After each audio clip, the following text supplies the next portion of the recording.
I'm delighted today to introduce you to the fourth in our series of Optimising Health and Happiness for Humans and Your Animals. So today we're covering the fascinating subject of the placebo effect, the nocebo effect, and mind over matter, and how this impacts our health and our happiness. And once again, I'm back with my special guests, Dr. Timo Tastutar and Lance Schuttler. So in the first episode, we discussed what is health and how can we optimize it. We then went on to discuss in podcast 5, what is happiness? And in the third episode, podcast 6, we discussed the importance of how our choices affect our health and happiness.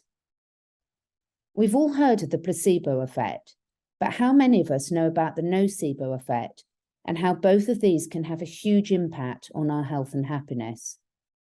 When we really understand the influence that our subconscious mind has on our daily lives, then we can really start to take back control of our health and happiness.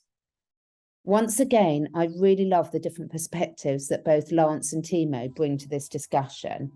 So sit back, enjoy with an open mind, and most importantly, please do let us know what you think in the comment sections or reviews. Thank you. So we are back today for the fourth in our series on optimizing health and happiness for humans and animals with my special guests, Dr. Timo Tastutar and Lance Schuttler. This is the fourth episode today, and we are going to be discussing the fascinating topic of the placebo effect, the nocebo effect, mind over matter, all sorts of interesting things around there. And please, if this is the first one you're listening to, please go back to the first in the series, which is podcast 4 on the platform. But before we get stuck in, let me introduce, for those of you that haven't met them, my guests. So Dr. Timo Tastutar is a veterinarian with a doctorate degree in equine cardiology. Timo has worked extensively in the equine and pet food and supplement industry in production, formulation and consultation for various companies. Dr. Timo specializes in animal physiology and movement with a broad experience in rehabilitation and nanomedicine for horses and pets. He's known for his ability to break down complicated scientific data and concepts and explain them to the general public. So we'll be testing you on that today, Timo.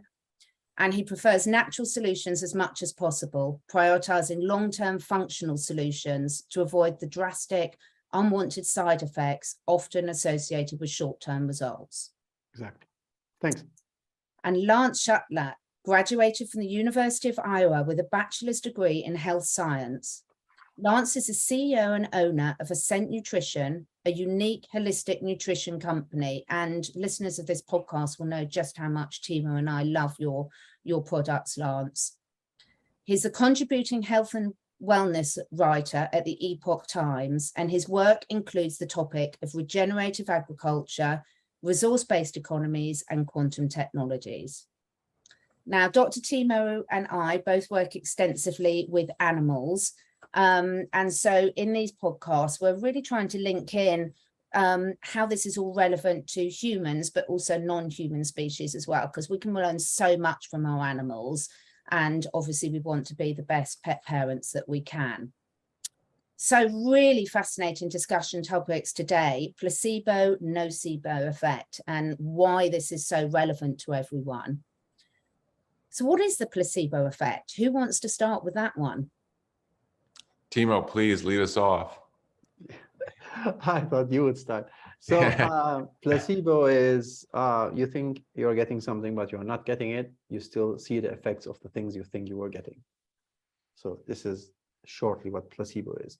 So make believe. So I tell you something that, yeah, you are going to drink this magic water and you will feel perfectly fine after drinking it.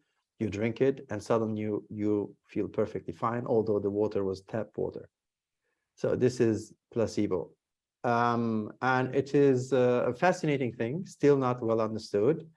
Also, it is actually one of the things that science scratches the head the most with, because even in surgery, there is even placebo in knee surgery, that the surgeon just opens and closes the wound, and yeah, suddenly the knee works again and no pain. which is very terrifying for surgeons and very terrifying also for the whole medical industry, because yeah, we can also just tell you stories to make money instead of really studying something. On the other hand, placebo also works on animals, especially if their owners are really convinced that whatever they're going to do is going to help. And if the thing they're taking is not something that should have heavy side effects, then the placebo is a real thing. And it happens to me. But of course, there is also the opposite version of it. We will talk about that too. Okay, so before we get into the opposite, what have you got to add to that, Lance, about the placebo effect?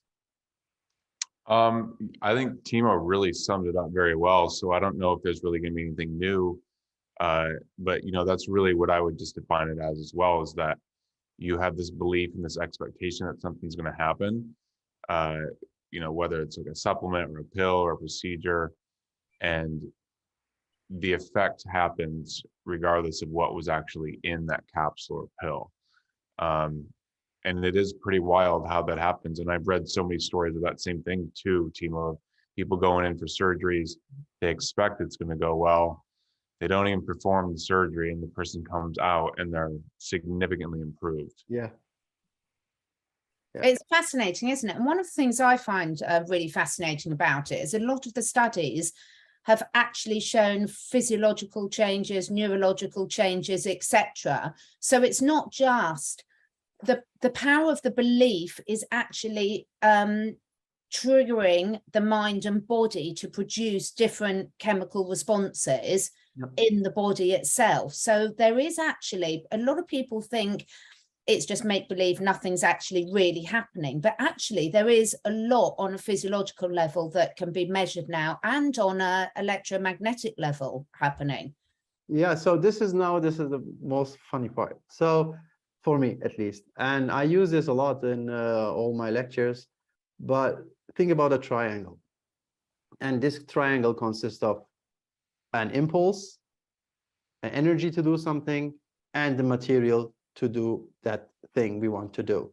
And when one of is missing, nothing happens. The thing is, though, there's a hierarchy, and the impulse has the highest rank between them, because the impulse is the one that triggers everything. So funny enough, the impulse, your mental impulse of thinking that you are going to heal yourself, because you always heal yourself, nothing can heal you. So this is a self-made thing. Not important what you get, medicine, whatever, it just facilitates something, but you do it yourself. Nothing can help you. You can heal yourself. All animals heal themselves. Organism heals itself. So, and the organism thinks, okay, so whatever bad was there, we can overcome it now, because no matter what. And they start to overcome it, right? So it is real physically, because the impulse is there, the signal is there. It's very important. I always talk about the signaling thing, but think about you're extremely thirsty. You drink a glass of cold water. What do you feel? You feel like you're refreshed, right? But nothing happened. It's just not even in the stomach. It's not in your blood. You're still dehydrated. Your whole body just needs water. It's still not there. But why you can keep on now, although you should still not function, right? And this is because the signal is there now. The signal says, hey, we have it. And you work, you function. And this is really hard for scientists to swallow, because things are happening beyond the level of our understanding. And that's also fascinating, because there is a lot to learn. But I want everyone to hold on to what Timo's just mentioned there. So it's really significant about when you drink the water, and even though it hasn't even hit your stomach, let alone the cells, you feel that your thirst is relieved, because that is going to be very important when we come on to talk about the manifestation side of things in a minute. As well as the placebo side of things, we've also got the opposite, haven't we, Nance? The nocebo effect, and this can be really, really powerful. Yeah, so it's like the opposite side of the spectrum, where if we're believing something's going to go wrong, then a lot of things can go wrong, and sometimes do. And most importantly, though, if we're believing something's, non-beneficial going to happen, then we interpret the events around that as non-beneficial, and we might interpret that as, like a fear response, or hey, this isn't working out. See, I told you, like, and then it just cascades and spirals down into that, to create that sort of effect. Yeah, and of course you've got the situation where in certain cultures they still put a hex or a curse on people, and there's numerous accounts where that person will die even though they've not been given any poison, they've not been shot or whatever. But there's so many studies, and people like Joe Dispenza and you are the placebo book, which I recommend for everyone. There's so many scientific studies now that show that, say, if a doctor tells someone they've got 6 months to live, it becomes a self-fulfilling prophecy if that person believes the doctor. And regardless of how quickly their disease is or isn't developing, they can drop dead within 6 months. And equally, they've had people where they've been given, say, a false diagnosis of cancer and told they're going to die within the year. They die within the year with all the symptoms of the cancer, and then the autopsy shows actually it was a misdiagnosis and there wasn't any. It's incredible, this power of the nocebo and the placebo to cause physical changes in the body as severe as killing someone, isn't it? Yeah, well, I have a third thing to talk about, is like very linked to that. And that happens to me and a lot of healthcare practitioners I know, that you take over the problem you were dealing with. It's like I would have totally good knees. Then I was treating a girl with knee problem, and suddenly 1 week later I had the exact same problem. And that happens throughout my life all the time. So different friends have different ways to shake off that effect, right? But I'm cursed, like the Scottish would say. So it happens to me all the time, and I don't know how to get rid of it. I can help with that one, because a lot of people who do energy healing, etc., that's one of the things that you learn, is to make sure that you're not taking on the others. But this leads to another thing, doesn't it? Now, should we talk a bit about Dr. Masaru Emoto's messages from water experiments? Because most living things are about 70% water, is that correct, Timo? Yeah, 60, 70, yeah, 60%. 70% water, the world is 60, 70% water.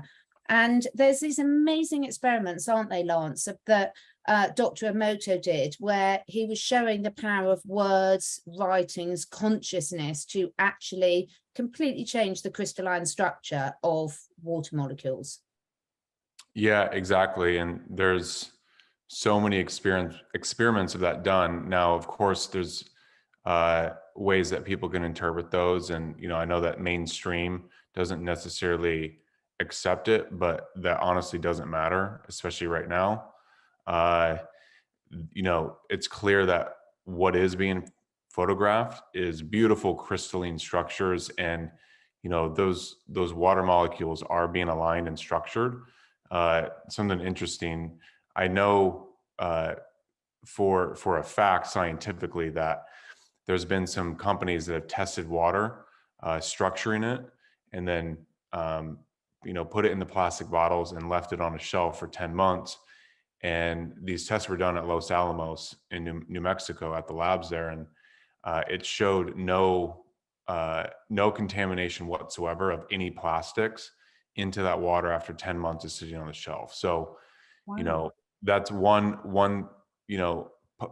area to look at further for sure, of, okay, if you structure water, is it indeed creating some sort of barrier from outside particulates? At least in that it did, but it'd be cool to see that more.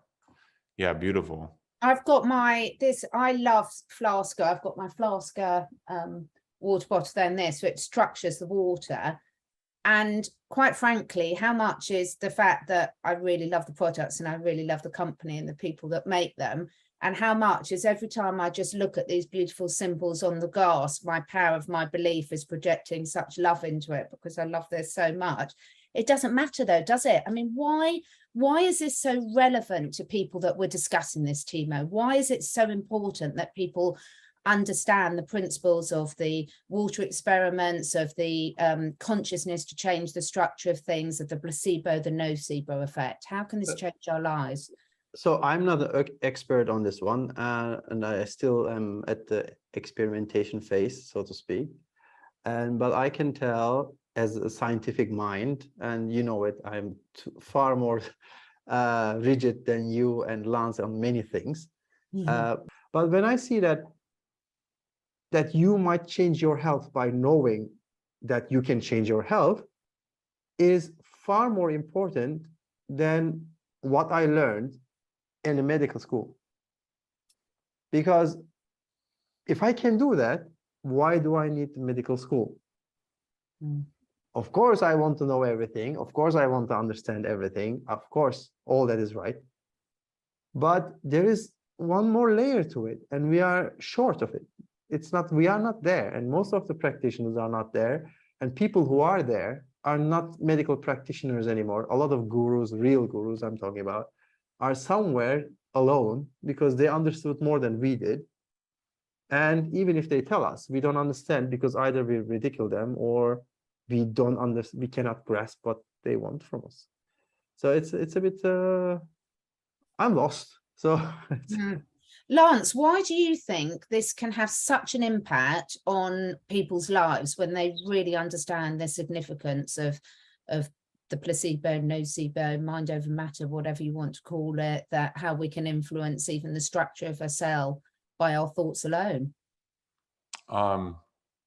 Well, just because of that specific reason, and I mean, you know, more specifically, it's that we have the power. We have the power to choose ourselves to be healthy, you know, like we've talked about last time with choices, and with what Timo just said on, you know, why go to medical school if you know that you can do it. But of course, there's practical reasons to go. But having that knowledge and that empowerment, I think, is so crucial. And I know for me, when I first started learning and like really understanding that and seeing that, you know, I could change things around me if I changed myself and really started doing things mentally, but also physically, that I do have the power to change things in my life. So, you know, that sort of really stands out. And that to me is just like the ultimate teaching of, you know, we are creators and we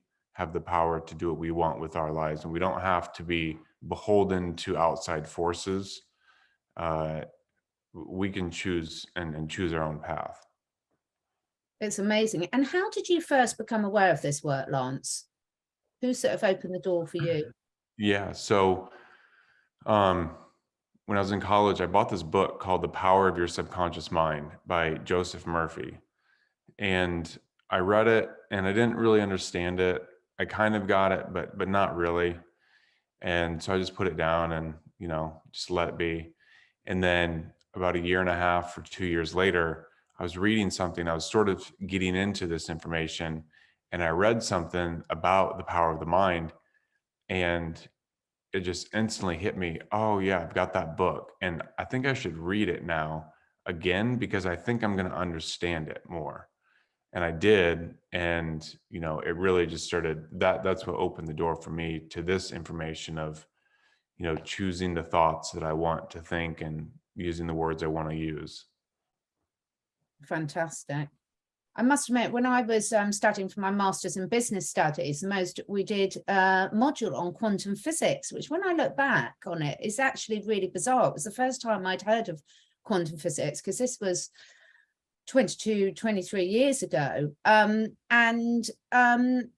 They introduced me to the work of the Institute of Noetic Sciences, and that was just a complete game changer for me. I started looking into it, and this whole different world opened up, but one that made far more sense than what I'd learned through all my scientific training, which, as you were just explaining, Timo, was, you know, all very well up to a certain level, but there was so much that sat outside that couldn't be explained by what we knew even now scientifically.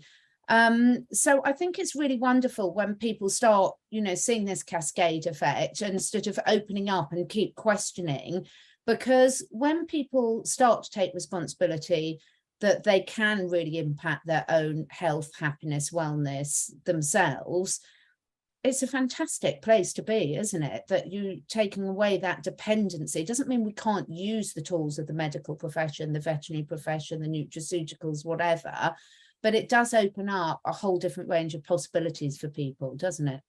Yeah, but again, we are going back to impulse, energy, and material.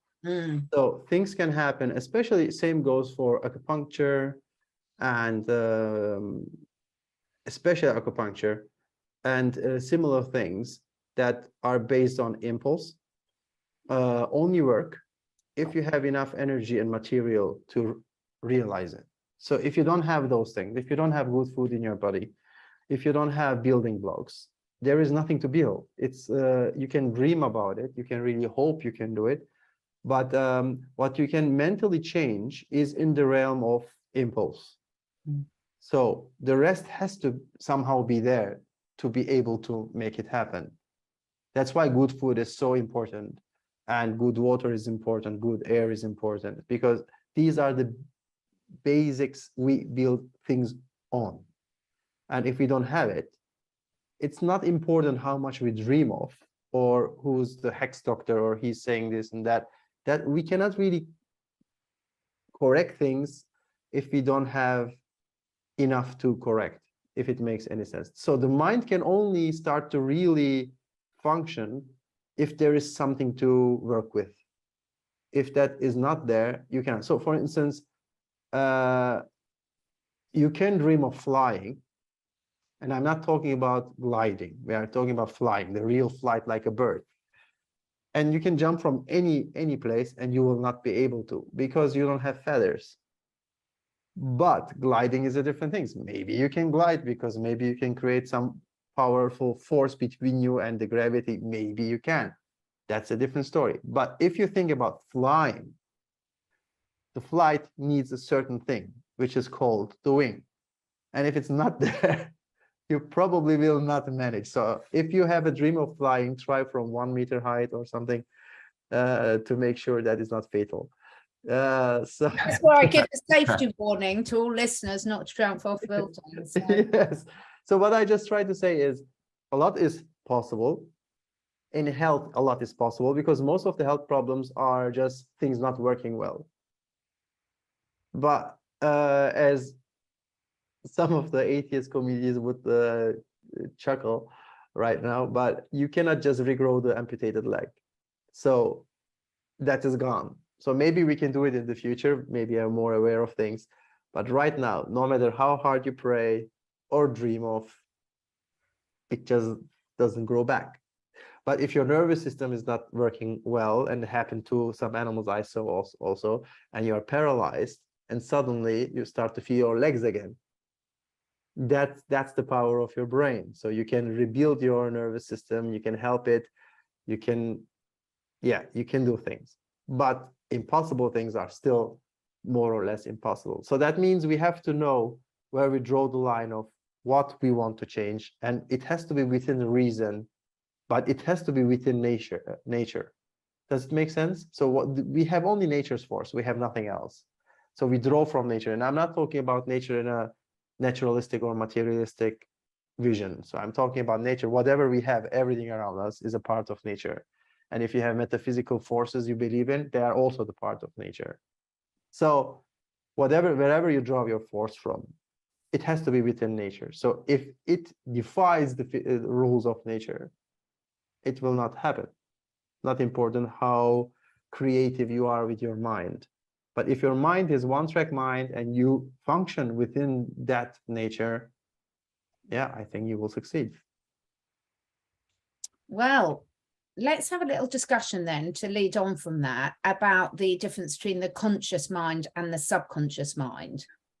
Now, I think a lot of people will know that, you know, I mean, that's a huge topic in itself.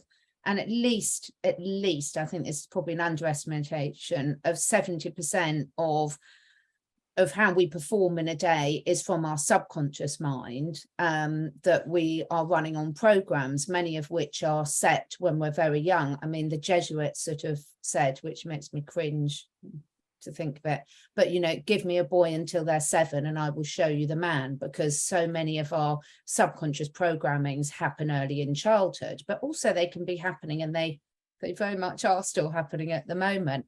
Lance, how does this play into this picture of the placebo and the nocebo? People understand the difference between the conscious and the subconscious mind and how they can control that.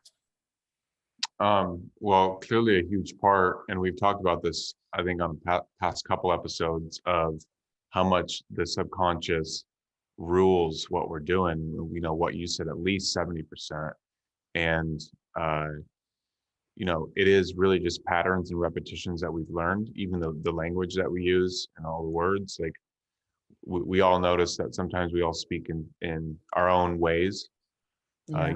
use similar words. That's all programming to one extent or another, or to some extent. And, you know, with that, once you become conscious that there is something else unconscious ruling your actions, once you become conscious of that, then you step into the driver's seat and you can start making choices that are not out of just programming, but, you know, out of your actual conscious, voluntary choice.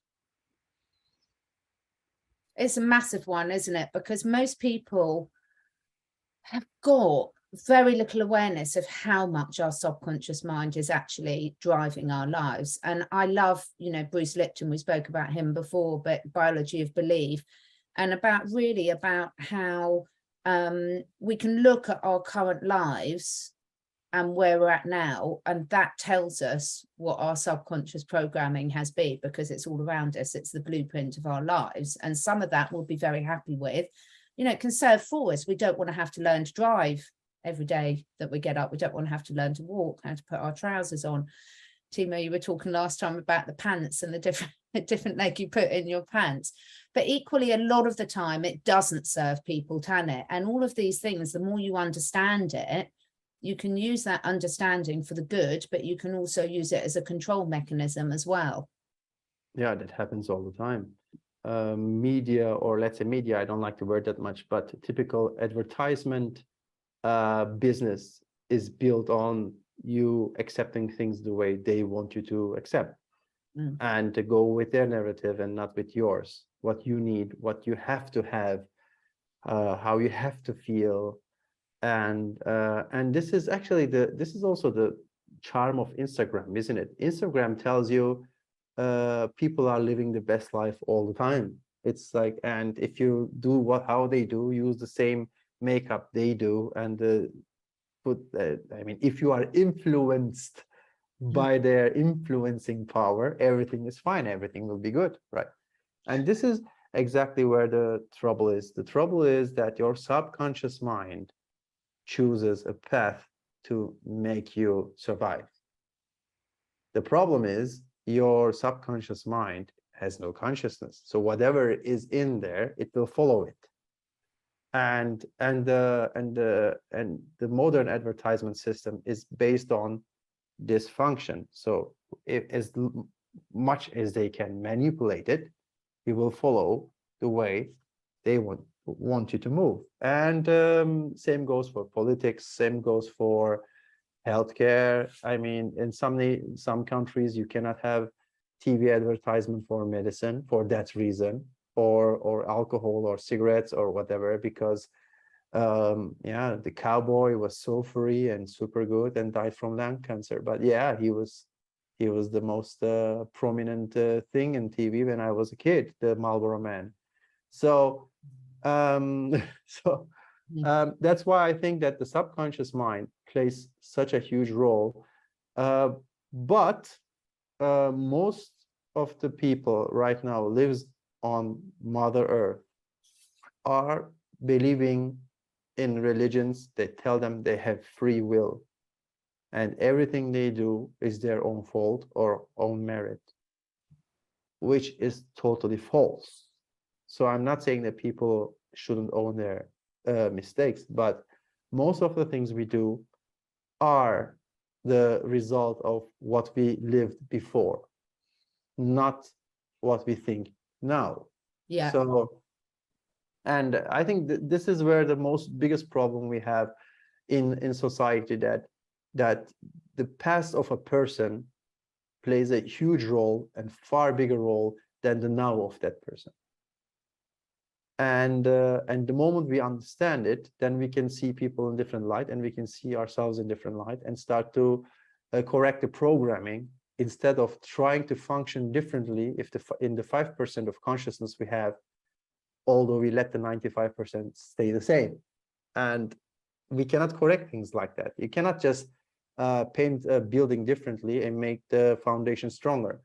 So the paint will have no impact on the foundation. And if the foundation is spongy, no matter what color you put on, you're doomed. So now I'm coming to Lance to lighten the tone a bit. We're not going to stay in a doom state for long. Now, Lance, the good thing is there's lots of tools and techniques now that people can do to influence their subconscious mind and set new habits and new programs into it, aren't there? Yeah, so much. I mean, just the first thing that, you know, I've spoken about now multiple times is breathing and just becoming aware of your breath. And I think that's a really good place to begin for people, because if you can literally just sit there and just become conscious, okay, how am I breathing? Then you do become more in the present moment and literally conscious of what's happening right now. And from there, then you can start, you know, if it's affirmations you want to do, or if it's, you know, some new situation you want to have different conscious thoughts about, you know, that's a good time to do it. You know, reading uplifting books and books that are about self-development and personal development. You know, I know people also will put words like sprinkled throughout their home, like on note cards or certain places, to just be a conscious reminder of, hey, think this or remember this. So those are really easy things, and I utilize essentially all of it. I do reading, and I, you know, write and say my affirmations of what I want to create and intend for my day. And that brings me into that present moment of consciously choosing what I would like. Yeah, that's absolutely great. I mean, I know that, you know, a lot of people are very into the mindfulness at the moment. And, you know, the beauty of mindfulness is it's keeping you in the conscious mind, so that when the subconscious thoughts are coming up, you're aware of them and you can consciously change them. I mean, a lot of our programming, we talked earlier about how much of the programming happens in humans before the age of 7, when humans are largely in, I think, a theta brainwave state, which is similar to the hypnosis state, when they're very open, everything's going straight into their subconscious mind. But when we get older, we've seen from the last 2 years, it's very easy to program people, and it's by habit, isn't it? You know, look how quickly habits come into the norm. You know, we've got rid of the word cold and cough from the vocabulary now and replaced it with a word that we won't mention on this program. Yeah, that is but it's very, very easy when you repeat it to actually form new habits. But once you've got that awareness that this is happening to it, you can start noticing it and changing it. I wanted to ask you both because you've got both very good medical knowledge. Now, what is the name of it? Let me see why I wrote it down. We now know that our thoughts are not contained within our brain, that they actually submit electrical impulses out into whatever you want to call it, the ether, the atmosphere, the divine matrix. And there's machines that have actually measured this. I think they're called MEG machines or something, Timo. Yeah, so yes, this is an interesting one also. It is not just that your thoughts are happening as a growing physical frequency range. Everybody's thoughts and energy is also having the same impact on you. So Exactly. in you. So and this is on DNA level. It's not just happens to your brain, it also happens to your DNA. So you can I can curse your DNA in a sense that I would say your DNA is shit. What a shit. And suddenly your DNA might react to it. And this this is yeah, it from one side, some people are so strong that that doesn't matter, right? Like Boris Johnson. But some but some people are really open to those things. Like they are really getting extremely easily affected by the impulses from outside. Can be positive, can be negative, but can cause them to go to a successful life, can cause them also to jump from a cliff. So these are the people who are followers, and the majority of population, not important of animals or humans, are made out of followers.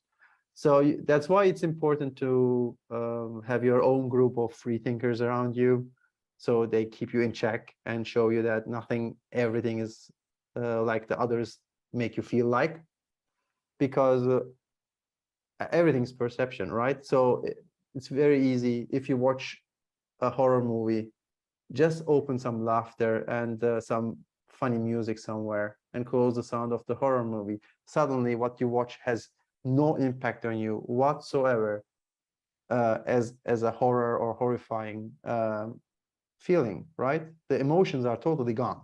Why? Now the impulse that comes to your ear doesn't fit the one that is coming from your eyes, and this other one is just like zeroing the effect of the horror movie. So that means that everything is perception. Something that might scare you shitless now has zero effect just because something else is there. Like you can have a small candle in a dark room and suddenly it's not scary anymore. Yeah. Although the room didn't change, right? So, and I think that's important, and it really happens outside your brain. And I don't want to go too deep into this because for some people it's really esoteric. And there is the discussion between if you have ether, if you have dark energy, whatever, the ripple effect and whatnot, scalar waves, whatnot. It's very deep. But I can make you 100% sure that whatever you feel or think has an impact on everything around you. And it's bigger than just happening in you. And that you can see from people's aura. Policemen can pick that up from meters away, from not your body language, but somehow how you feel.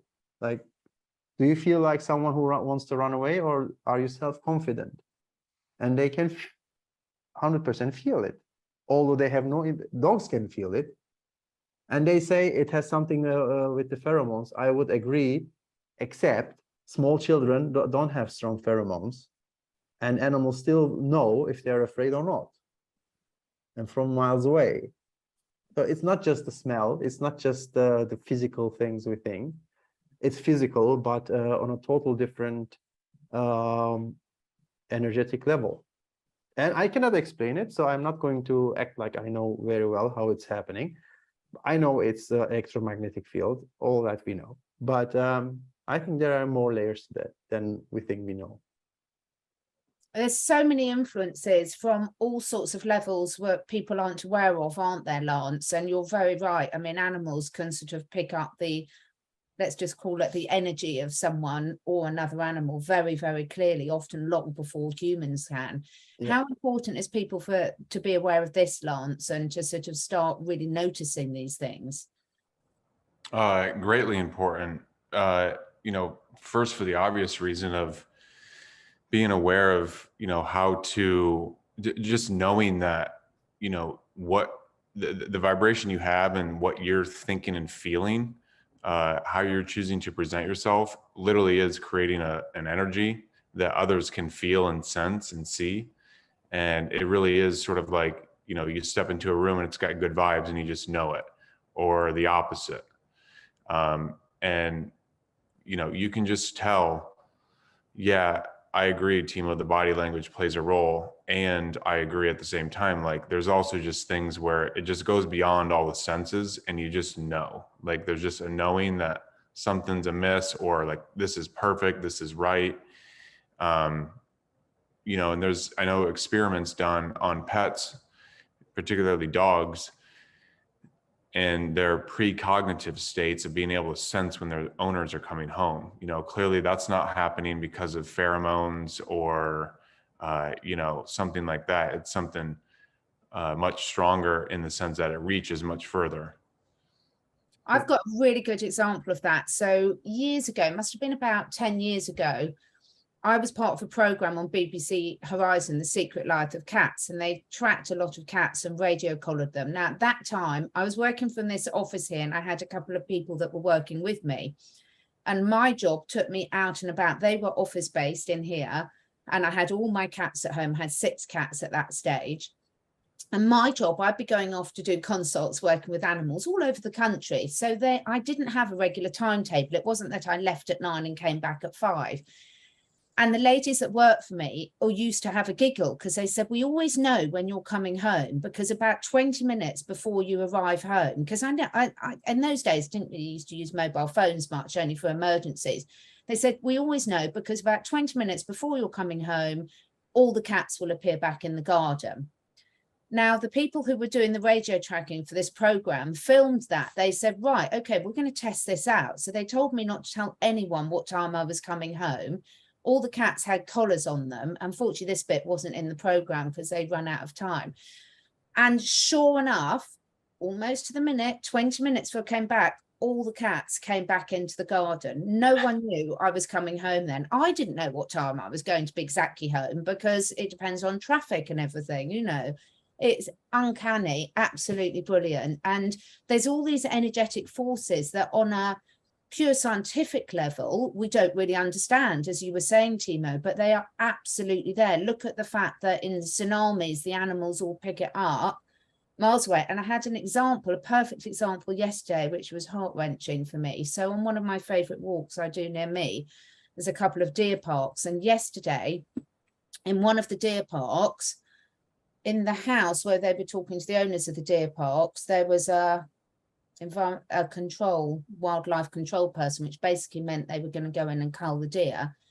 Now, when I walked down past the deer, even though I hadn't seen the truck, the deer couldn't see the truck, the deer couldn't hear the truck because the house was quite a way away. All the deer were hiding, cowering in the farthest area of the field. Obviously, they couldn't get out. So as soon as I saw them, I knew there was something wrong. I walked 5 minutes down the road and then I see it.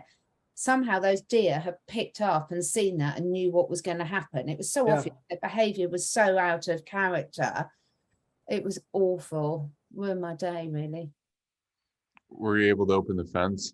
I was so tempted. I kid you not. I was so tempted. It was heart-wrenching because I should have opened the fence. I should have opened the fence and taken the consequence of it. But last time one of the deer got out, they shot it. So probably would have had the same effect, and probably more would have been, rather than them picking off the older ones. And I know lots of people eat meat and things like this, but to me, if you're, you know, penned in a fenced area and relying on humans for feed, and then they go in and anyway, different matter. But the point was, they sensed it. They couldn't see it, they couldn't hear it, but they knew exactly what was going to happen, and that was blatantly obvious by their behavior. So one day, especially in the United States, we will change the money and we will write "in gut we trust" on it. The gut. So I think we really have to learn how to trust our gut. But I think intuition is also trainable, and sometimes you shouldn't trust your intuition because your subconsciousness might trick you into something. But generally speaking, there are people I know with very good intuition, and I'm one of them. So if my gut says something and I don't listen, I'm always sorry, always sorry after. So I know that people have energy, animals have energy, buildings have energy, systems have energy, and well, sometimes we are tricked into liking them too, although shouldn't be liked at all. Yeah. Now, energy psychology, there's lots of different methods of energy psychology, where one of which is super learning. Have either of you heard about that? Yes. Yeah. What have you heard about that, and what do you know about that, Lance? Because it's fascinating. I mean, just enough to be able to talk about what I know with like frequencies and how certain, like you're talking about the theta state and the alpha state are good states to learn in. And that, you know, there's ways of enhancing your cognitive abilities, and you can tap into more like the flow state, or just different states of mind or states of consciousness that help you either learn a lot or do a lot, or, you know, get a lot done. So, you know, that's what I know about it. What can you tell us, Catherine? Well, very, very similar for that. And again, I first heard about this through Bruce Lipton's work. I mean, obviously, you can watch the Matrix movie and see how it works as well. But, you know, from Bruce Lipton does a lot of work in terms of almost working, as you say, at the theta brainwave. So he does a lot of techniques where you can listen through headphones to things when you're drifting off to sleep. So you're falling into the theta stage. And they've had amazing results with changing subconscious programming through it. But also people have used it to learn new skills incredibly quickly and everything. So I'm going to try this out and we'll see how it works for me. So I'll report back on that. But the exciting thing is a lot of these things, you know, a lot of ancient people have known about these techniques for ages. You know, look at, as you were mentioning, acupuncture, Timo, earlier. And now they can actually measure scientifically meridians and acupoints energetically. Suddenly it's got credibility. But obviously ancient traditions knew this worked long before they needed science to actually prove it worked. And I really feel we're moving into an age now where more and more regular people are becoming exposed to these techniques and the power of, once you understand the placebo, that everyone's heard of the placebo, but I don't think many people really take on board that when you understand the power of that, how much impact that can have on you being able to change all aspects of your life. Yeah, it's like nanoparticles. When I talk about nanoparticles, you think they're small, but you don't really actually understand how small. When I talk about something that is 20 nanometers big, it's like a dog in the forest. It's so small compared to everything else around it. And same goes for the effect of energies in different mental states. So that we think that the mental state, like it's a mood of, oh, I feel good or I feel bad. It's just your brain works in a total different way. Your brain has a total different role right now. When I check my kids, my 3-year-old, I mean, he likes to do things I would think that in his age no kid would do, but because he catches all those things from me and from his elder brother, he's programmed into something that is not a toddler anymore. And his brain is constantly switching between many languages and many ways of thinking, different logic, and that shows that the brain is capable to function in total different waves and different states according to what we have around us. And when we are grown up, though, some problem that we don't talk about happens, and that is you are vulnerable in different states of your life for reprogramming, which we talked last week about, especially women having extreme trauma before they get cancer, like several years before they get cancer.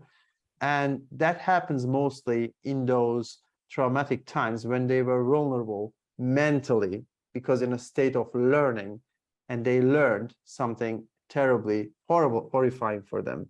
And that changed constant in their subconscious functioning, right? It suddenly, their subconsciousness now have total different scar in it. Let's say a bug, or let's say piece of code that is detrimental for the person's health. And suddenly everything goes, so downhill. But I don't want to be negative anymore today. Okay, so I'm not going to talk about downhills anymore. So let's talk about uphills. Lance.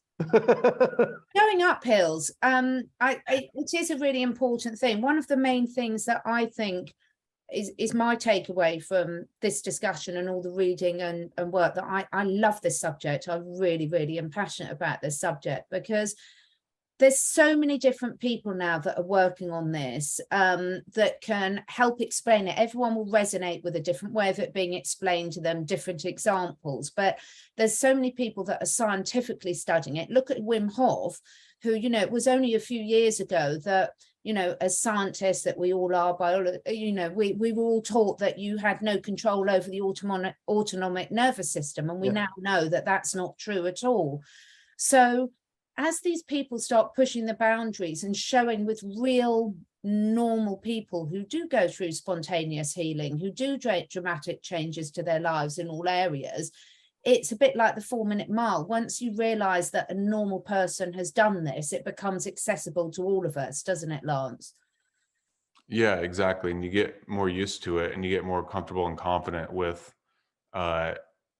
testing things out. You know, I remember testing different small things of like what I like wanted to appear in my life, you know, some sort of object, and just test it and just see what happens. And, you know, things would just start appearing. And, you know, it's definitely helped me to, at minimum, keep me in a more happy, positive state of mind, focusing on what I want. And of course, I'm not anything near perfect with that. I'm still doing a lot of growing and learning with that, but just being aware of it is the first step. And, you know, you can start to change things just with that initial awareness. Yeah. In terms of resources for people, before we get onto tools and techniques, but in terms of resources for people, books, people to listen to, etc., Timo, have you got any particular favorites that for someone that's interested in this subject matter and how it could impact their lives that you would point them towards? All right, this is a big subject for me. So one thing I would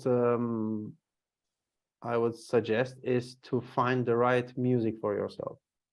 That's interesting. Maybe it feels like, but find the music that elevates you and keeps you, it resonates with you. So when it's in your brain, you feel like, yeah, that's a part of you, because that unlocks some of the theta waves.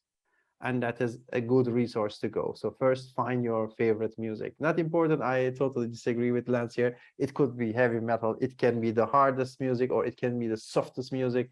It can be Gustav Holst, like, oh my God, the world is going down. Or it can be Britney Spears, if you like it. But find music that elevates you and makes you feel like, okay, you are vibrating with it, right? For me, that's an open C chord, C2. I feel like, oh, this is it. So this is not one more one. Read Bruce Lipton.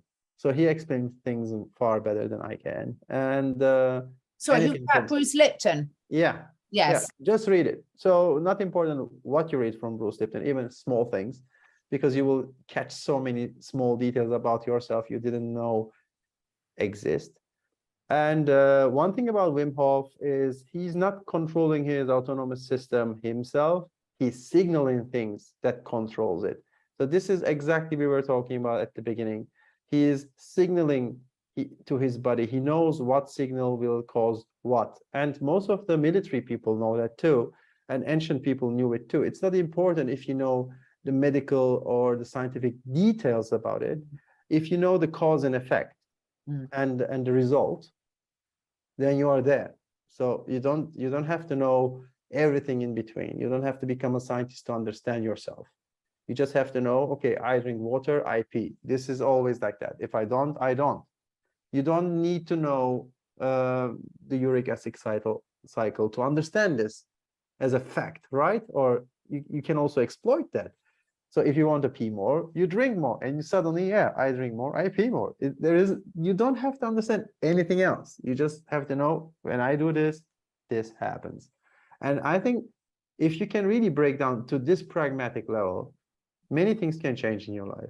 If you forget about the details you don't need and concentrate on the things that really have an effect on you, then I think this is the easiest way to start. But Bruce Lipton, for me, is the right guy. And I think I resonate with his mind the most from his books, because he understands the mechanics and machinations behind the human mind. And I think it's a very good start for each and every one of us to understand how much of a control we have now and how much of a control we could have and what kind of effect we could have from that control. That's why for me it's number one. Fantastic. What about you, Lance? So Molecules of Emotion by Dr. Candace Pert. She worked at the NIH, and she was a neuroscientist and a biophysicist and a pharmacologist, and she talked in this book, just very fascinating. She talks about her life in it as well, and just different stories going on at the NIH. It's a fascinating read, but the science in it's very interesting too. And it's right in the same path there with Bruce Lipton. I know that they collaborated together when she was alive, but that book really opened my mind in a lot of new ways. I love both of those, and I wasn't really familiar with Dr. Candace Pert until you introduced me to her, Lance. And then I've been listening over the last week or two to quite a lot of her lectures on YouTube, which you can find. And she's so engaging to listen to. Again, very much like, I mean, Bruce Lipton, I just adore. I also would add to that list Greg Braden. So The Divine Matrix was one of the books. I'm just reading it again, actually, that completely changed my life, because it just explained things in a way that was really right for me and where I was there, and understanding how we all sort of fit into this collective consciousness. Obviously Joe Dispenza as well is another really good one, particularly for those of you that really like to understand the science behind things. He's very, very good at that. So there's lots out there that you can really tap into, but I think never has there been a more important time now, because a lot of people are disengaged with mainstream media. A lot of people have realized that television is tell-a-vision, and we are being programmed by watching programs on it. All these little bits of the jigsaw puzzle are starting to fall into place. But of course, there's so much we're not aware of, which is the exciting bit. So just think how good things can really be. And I have personally been part of quite a few experiences where people have had the most miraculous spontaneous healing events. So I've now seen it with my own eyes that it really is possible. And once you have seen that, then you open your mind up, conscious mind up, to a completely new way of doing things. So let's finish off today with a few practical tips. I know, Lance, you've already talked about the breathing, and Timo, the music. Is there anything else that you want to add to that? Let's start with you, Lance. I know that some meditation halls and just different places, and some people in their homes, I don't do this, but it is a practice that you have a bell or some sort of sound that goes off every 15 minutes or 30 minutes to just remind you in your home or wherever, okay, come back to the present moment, be conscious of what you're thinking, what are you doing, and just, come back to that moment. That's one. I think just doing things like mindful eating or mindful walking, that's all part of mindfulness, and being conscious of what's happening. Those are really good exercises and practices to incorporate too. Love that. Really love that. What about you, Timo? So I'm going now. If you really want to become really conscious of what's happening, try to drive a car in Delhi. Try to drive a car in Delhi, in India or Istanbul, and you will realize that you need all your senses all the time to survive. But joke aside, I think the best way to regain consciousness is to remind yourself physically with papers, notes, voice messages, any type of thing, whatever you like, that brings you back, exactly like Lance said, to your mind and not to someone else's vision of your life.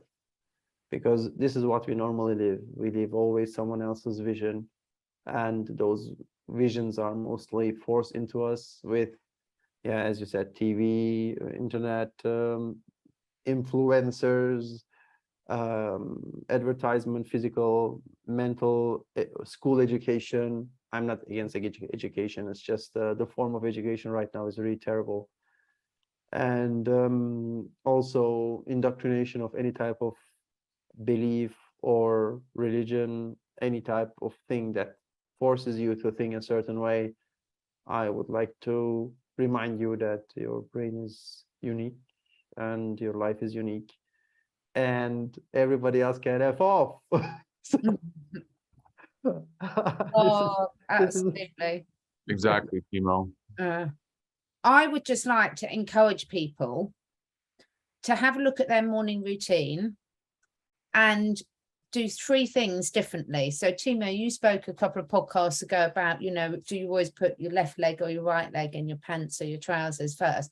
Yeah. I would like people to, just from the next time they wake up in the morning, whatever time zone you're listening to this on, just first of all, take note of what your morning habits are. Do you reach for your phone straight away? Do you go and get a cup of coffee or whatever? And note what those are, and then change it for 3 to 4 weeks. Just consciously do 3 different things as the first things you do when you wake up in the morning, and just see what impact that has on your life. Because, you know, definition of insanity is you keep doing the same thing over and over again and expect different results. Well, if you want to change something in your life, just start by changing a few subtle things of the way you start your day and see what happens, and let us know. Yeah, that's actually the definition of many drummers. So what makes the drummers so insane? Actually, mostly they are the most crazy person in the group, although they are not jumping to the crowd mostly. But what makes a drummer mostly the most insane person is that he dares to play something that he normally plays always with right, now with left. And he forces himself to do it for a while till his left is as good as his right. And I think that's why I think a lot of rhythmic people are more sophisticated in their thinking, because it forces you to understand that you have to do something different to get different results. And as you said, you cannot keep doing everything the same every day and expect different things. So I would suggest try to go play basketball and always start your steps with left instead of right, and start to jump with left, and try to find out what happens if you right with left.